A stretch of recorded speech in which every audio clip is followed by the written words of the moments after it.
नमस्कार, आप देख रहे हैं बिहार न्यूज़ 7। खबर पश्चिम चंपारण जिला से है। दरअसल यहाँ के बगहा पुलिस जिला के चौतरवा थाना क्षेत्र में दर्जनों जगह पर महावीरी झंडा के अवसर पर मेला लगाया जाता था और इस मेले से पतिलार बाजार के बहुरिया माता के मंदिर परिसर का नज़ारा देखते बनता था। मगर कोरोना वायरस के चलते हुए इस लॉकडाउन में इस साल यह जगह वीरान दिख रही है। इस क्षेत्र के लोग, खासकर युवाओं ने राष्ट्रहित में सरकार के लॉकडाउन के फैसले का स्वागत करते हुए इस बार महावीरी पूजा को घर में मनाने का फैसला किया। सूत्रों के मुताबिक महावीरी पूजा के अवसर पर थाना क्षेत्र के रतवल, परसौनी, मझौवा, इंग्लिशिया, रायबड़ी, महुआ, झरमोही, मुरली, सिकटौर, पुलहुआ आदि जगहों पर भव्य मेला लगता था और इस मेले में हजारों हजार की संख्या में लोगों का जमावड़ा लगता था। लेकिन इस साल कोरोना के चलते हुए लॉकडाउन के कारण यहाँ के लोगों ने अपने अपने घरों में ही पूजा पाठ किया।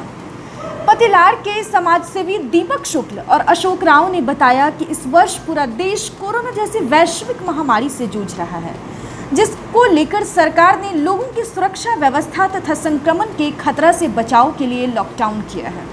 इसलिए हमने सरकार के फैसले का स्वागत करते हुए इस साल महावीरी पूजा को घर पर ही मनाया और बजरंग बली से साथ में प्रार्थना भी की कि वे जल्द ही इस महामारी से। अभी महावीरी झंडा का जो मेला आज है और पूरा परिसर सूना दिख रहा है, इसका मुख्य क्या कारण है जिसकी वजह से मेला नहीं लग रहा है? ये मुख्य कारण है ये जो वैश्विक महामारी जो कोरोना है उसको लेकर सरकार के फैसले का स्वागत हम सभी पतिलार वासियों ने किया है। ये पतिलार की वही भूमि है जहाँ पर इस समय तक हजारों की संख्या में लोग यहाँ पहुँचते हैं, बहुत भीड़ भड़का रहती है, लेकिन आज ये वीरान पड़ी है। ये कारण सिर्फ महामारी है और हम लोग सरकार के फैसलों का हम लोग स्वागत कर रहे हैं और सारे युवा और पूरे जितने भी हमारे समाज के लोग हैं सरकार के फैसले का स्वागत करते हुए इस बार त्योहार ना मनाने का फैसला किया है।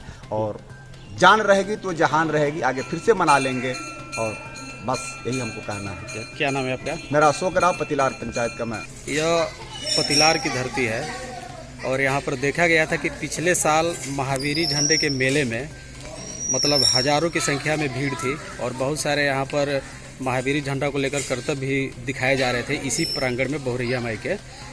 किंतु आज हालात ऐसे बने हुए हैं कि यहाँ पर ऐसा बिल्कुल शांत दिख रहा है चारों तरफ। इस पर क्या कहना है आपका? सबसे पहले मैं बताऊं कि यहाँ पर अपार भीड़ होती है और लगभग 20,000 से 25,000 लोगों की भीड़ होती है और बहुत सारे लोगों के बहुत गांव के झंडा भी यहाँ पे आता है। लेकिन हम लोगों ने यहाँ के प्रतिनिधि और सामाजिक कार्यकर्ताओं ने मिल करके यह फैसला लिया कि हम अगले वर्ष भी झंडा का मेला मना लेंगे। लेकिन यह जो महामारी चली है पूरे विश्व में, इससे निजात दिलाया जाए और इसलिए सभी युवाओं ने सभी सामाजिक कार्यकर्ताओं ने यह तय किया है कि इस वर्ष सरकार का आदेश पालन करेंगे, हम झंडा नहीं निकालेंगे।